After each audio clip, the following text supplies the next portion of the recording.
What is up, everybody? Welcome back to XJW Diaries. My name is Justin. Been a little bit. I took some time off. I had some other projects I needed to get finished. And I also took some time off for my birthday because I just turned 32 about a week ago, which is kind of ironic because back when I was a witness, I truly believed, and I had a lot of people reaffirming for me, that I would not make it to 30 years old, let alone 25, in this system. And yet here we are. Now, a couple weeks before my own birthday, this channel also had its second birthday. So I want to thank you all for all of your support over this past year. Thank you to all the new subscribers over this past year. We've grown a lot. And the more we grow, the more these videos are able to reach more and more people, and hopefully be able to help new people to wake up and gain their freedom back and escape this religion. I also want to thank everybody who's come on for an interview this past year. And I have some more interviews scheduled for this new year to come. So thank you so much for coming on and sharing your story. Now, keeping with that same subject of birthdays, let's just talk about that for a second.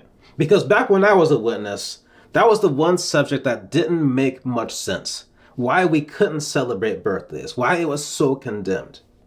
And it could just be that birthdays were a sore subject for me because it just so happened to be that right when my family joined the witnesses was just before my 11th birthday. So let's dive into that subject of birthdays for a second. Let's take some of the arguments that the Jehovah's Witnesses use as reasons why you should not celebrate birthdays. And let's just pass those through the critical thinking filter and see if they come out alive on the other end. Or is this yet another case where the Jehovah's Witnesses are overstepping? So for the JW side of things, we'll use their own website. On JW.org, under frequently asked questions, they have a section called Why Don't Jehovah's Witnesses Celebrate Birthdays? So this way we're getting it right from the horse's mouth. Not to mention, this is probably the section that they would point people to if they're out in the ministry and somebody asks them, why don't you celebrate birthdays? So the article starts out by saying, Jehovah's Witnesses do not celebrate birthdays because we believe that such celebrations displease God. And then right after that sentence, they say something very key. They say, although the Bible does not explicitly forbid celebrating birthdays, it does help us to reason on key features of these events and understand God's view of them. So already we are going beyond what the Bible says. And let's be honest here. The Jehovah's Witnesses are not the only religion, nor will they be the last religion to go beyond what the Bible says. But one of the key differences with the Jehovah's Witnesses and groups like them is that you must adopt their views. Otherwise, you're kicked out. So here we're going beyond what the Bible says. We're using some man's interpretation, but yet you're not allowed to interpret things your own way. You must adopt their interpretation. So the article continues and they introduce their first argument against birthdays, which is that birthdays have pagan roots. Now for Jehovah's Witnesses, that's all that needs to be said, because Jehovah's Witnesses are very superstitious about doing anything at all that has pagan roots, even though there's a lot of things that they do that have pagan roots. I mean, even the days of the week have pagan origins. The names of the month have pagan origins. Some would even say a wedding ring has pagan origins. The article then goes on to quote a dictionary of folklore, mythology, and legend, which says that these celebrations originated from the belief that on a person's birthday, evil spirits and influences have the opportunity to attack the celebrants, and that the presence of friends and the expression of good wishes help to protect the celebrant. Now, this is an interesting argument against birthdays because, number one, why should we care about some ancient people's beliefs and superstitions surrounding birthdays? And secondly, the Jehovah's Witnesses, when they used to do questions from the readers, a question came up regarding wedding rings and their possible connection to pagan origins. Now, interestingly enough, and you can look this up yourself, the Watchtower's response to that question was basically saying that even if wedding rings do have pagan origins, they are not recognized in that way. They are not symbolized in that way in modern times. Therefore, it's a non-issue. So if that's really the case, then why are we allowed to observe wedding rings in a different way, but we're not allowed to observe birthdays in a different way? Now, on the subject of the pagan origins, this is something that I talked about in my video I did not too long ago about Christmas. Now, I will give it to the Jehovah's Witnesses. It is very much true. A lot of celebrations and holidays do have pagan origins. They get the point on that. However, it's also true that those pagan origins have origins of their own, older origins of their own. And 9 times out of 10, when you dig below the surface, you'll find that what came before the pagan origins had nothing to do with spirits or paganism or anything at all, and had everything to do with humans on earth in ancient times without technology, trying to do what they could do to track the seasons and track the time and understand psychology. Because in ancient times, just like today, they're trying to understand themselves and they're trying to understand this world around them. And so they only did what they knew how to do, which is something that we do today, which is they track patterns. They track patterns over and over and over again. And you also got to remember that back in those ancient times, majority of people, like a large majority of people, were illiterate. They could not write, could not read, could hardly speak. And so these people who were of the higher class, the scholarly class, who knew how to do these patterns, they would wrap that higher knowledge in folklore. They would wrap that higher knowledge in stories and myths. That way it's understandable for the, I'm not sure if there's a nice way to say it, but the lower class people.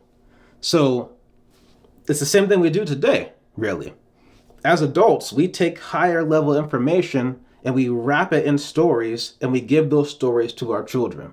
Because those higher concepts they can't understand in plain English. But when you wrap it in a story, they get it. So once again, when it comes to these things that have pagan origins, if you're just coming out of the Jehovah's Witnesses and you're just not sure how to feel about that, which is understandable because we're coming out of a religion that taught us that anything having to do with pagan origins exposes you to demons. That was the one thing that Jehovah's Witnesses were very, very terrified about, was exposing themselves to demons. So if that's you, if you're coming out of that mindset, do the research. Look below the pagan origins. What came before the pagan origins? And you'll often find it's nothing to be scared of. So then the article continues with their second point, which is that early Christians did not celebrate birthdays. They quote an encyclopedia which says that in those early days, Christians believed that the celebration of birthdays was pagan. Now, there's a couple key points to keep in mind when it comes to this argument about birthdays. The first is that when it comes to that word pagan, back in those times, literally everybody who was not Jewish or Christian was considered pagan. So it's not like today where pagan is actually like a religion. Back in those times, that word did not refer to any one specific group or one specific belief system. Second issue with this argument that the early Christians didn't do it, so therefore we shouldn't do it, is that there's a lot of things that the early Christians did that Jehovah's Witnesses don't do. And let's not pretend that the early Christians had it all together. So, for example, early Christians were very much against the concept of cremation. They were against burning their dead. In their views, that was pagan. And this is one of the big issues with these high control religious groups. They said right at the beginning of the article, this is not in the Bible. So already you're taking some man's interpretation. And here we see where they can cherry pick things. So the concept of cremation, that's okay. That's not a big deal. Even though the early Christians were very much adamant about not cremating their loved ones. On the other hand, the subject of birthdays, that is a big deal. They say the early Christians didn't do it, therefore we shouldn't do it. Now, since they brought up this pagan issue again, let's just strip everything away from birthdays.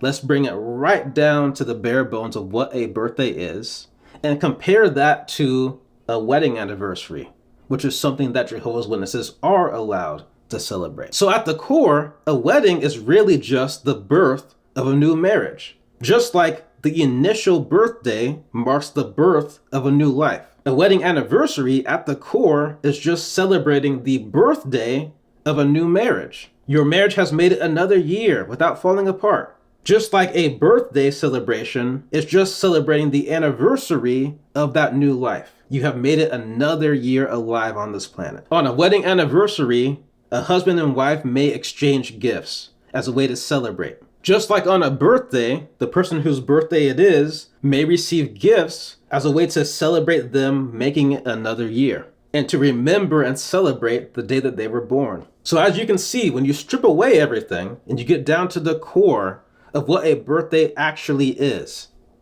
there's nothing evil here. So then they continue with their third argument against birthdays, which is that the only commemoration that Christians are required to keep involves not a birth, but a death, that of Jesus. Now this argument, it just reminds me so much of what it's like to be a witness, because I don't understand what point they're trying to argue bringing this into it. I would have just left this out of the article. This has nothing to do with not being able to celebrate birthdays. There are many, many, many things that Jehovah's Witnesses do nowadays, many commemorations that they keep that they were not explicitly required to do in the Bible. So really, it just reminds me of being a witness and them always trying to make a mountain out of a molehill, trying to cherry pick scriptures and make it into something to support their beliefs. Again, this is a big issue when you have these high control groups and you have to follow their interpretation of what they think the Bible is trying to say. And you get this cherry picking going on. So then they followed that up with their last argument against celebrating birthdays, which is that the Bible never refers to a servant of God celebrating a birthday. Now, this is yet another point that I'm not sure what they were trying to prove here, what their argument is when it comes to not celebrating birthdays. Because I'm sure there are many, many things that God's servants did in Bible times that were not mentioned in the Bible. I'm sure Jesus and his disciples had to stop for a bathroom break once in a while. That was not in the Bible. So very, very, very empty argument. Now from there, they go on to mention a couple instances in the Bible where birthdays were presented in a bad light. One was during Pharaoh's birthday where somebody was hanged. And then again in Mark, where John the Baptist had his head chopped off for Herod's daughter's birthday. Now, if you ask me, and even back when I was a witness, I still felt this way. If you ask me, if you want somebody's head chopped off and delivered to you on a silver platter for your birthday, something is wrong with you. That has nothing to do with anything being wrong with birthdays. Something is wrong with you, and something is wrong with the society that is enabling you to have that kind of behavior. So again, why is this being used as an argument against Jehovah's Witnesses not being able to celebrate birthdays? I don't get it. But again, you're in a religion like the Jehovah's Witnesses. You must adopt their interpretation. Even if your own logic says, this doesn't really make sense. If you want to be in their club, you got to follow along. So that is the Jehovah's Witnesses' 4 arguments about why you should not celebrate your birthday. So, as Jehovah's Witnesses, we actually went for that. But now that you're out, you have the ability to use your own logic. I'm not telling you how you should feel, by the way. You decide how you feel on your own. But now you have the ability, now that you're out of the witnesses, to use your own logic and look at the points that the Jehovah's Witnesses were trying to make in terms of why you should not do something and see if they were overstepping. See if it actually makes any sense at all. Because in my findings, it doesn't make any sense. And in my opinion, I don't even think this necessarily has to do with them trying to do the right thing or trying to not do anything that has pagan origins. I think when it comes to birthdays, these things that seem like non-issues, these things that are really not mentioned in the Bible, I think what it really comes down to is they want to appear different. Everything when it comes to Jehovah's Witnesses is all about appearances. And I think that not celebrating birthdays, making that non-issue into a big issue, helps them to appear different, which helps them to have the appearance of being more authentic, more of the true Christians. See, we don't do this stuff. These other churches, they do it, but we don't do it. It's all about appearances, all about ego. Typical man-made religion. So for those of you that are just now getting out of the witnesses, just now beginning to ask questions, still waking up, hopefully this video has encouraged you to start doing your own research. You gotta do your own research on this stuff. You know, back when we were witnesses, we were taught to outsource our thinking to these old guys in New York who did not have our best interests. You know, they made these non-issues into big issues because it gives them a certain appearance. But in reality, when you dig below the surface, you see this stuff doesn't really matter. You know, maybe they just didn't want us to feel special. I don't know. Now, I can tell you in my own experience, this past week, August 22nd, I did celebrate my birthday. You betcha I did. Number one, I did because I made it alive. Another year on this planet. What's not to celebrate about life? Now, the other reason, the main, even bigger reason this year of why I celebrated is because this past year for me, it wasn't really all that easy. It was a pretty tough year, to be honest. I had to deal with, towards the beginning of this year, being laid off. My company had mass layoffs due to budget cuts. My job happened to be part of that. And so I had to go through everything that goes involved with being laid off. Then I had to go through the fact of realizing that, you know, the career path that I was on is just not what I want for myself.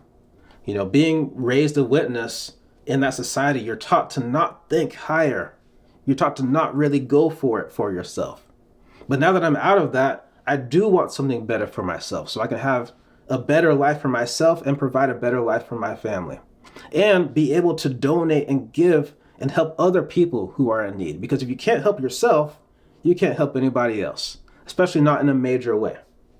So going through all those realizations and just also going through the growth process. You know, I'm still, it's only been, 5-6 years since I've left the Jehovah's Witnesses. So I've done a lot of recovery, done a lot of healing since then, but there's still parts of me that I would find every now and then where there's still cracks showing up. And so I have to go through the process of healing that as well.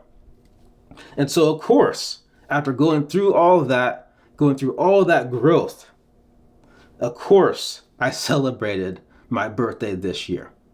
Of course, I gave myself a pat on the back. I gave myself an applause even at midnight on my birthday. Like, yeah, Justin, you did this. You made it through all of that. Great job. Now, let's see how far up this thing can go. So I encourage you guys, you know, don't let these corporations decide for you how you should feel about something. Do your own research. Decide for yourself how you feel about it. Do for yourself what's good for you. I can tell you right now, that was good for my spirit. That was good for my emotional, my mental health, just my heart, to go through that process on my birthday of celebrating myself for a second after everything that I had went through. Hopefully this video has helped you in some way. I want to thank you so much for watching. Thank you for your time. Your time is very valuable. You can spend it, but you can never, ever, ever get it back. So thank you so much for spending some of your time on me. And I got plenty more on the way, so stay tuned. Until then, take it easy on yourself, and I will catch you in the next one. Peace.